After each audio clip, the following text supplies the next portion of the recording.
guys, we are showing you the installation video for the wiring for the panniers and the top box for a Super Meteor 650. Just to let you know that this is the positive wire, this one.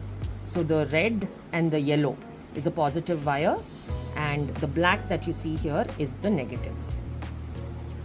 So as a part of the kit, you would have received this plug and you will also receive this particular plug.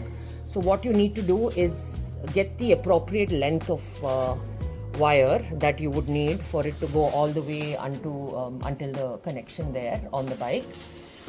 Attach the two here and then just appropriately connect the negative to the negative and the positive to the positive.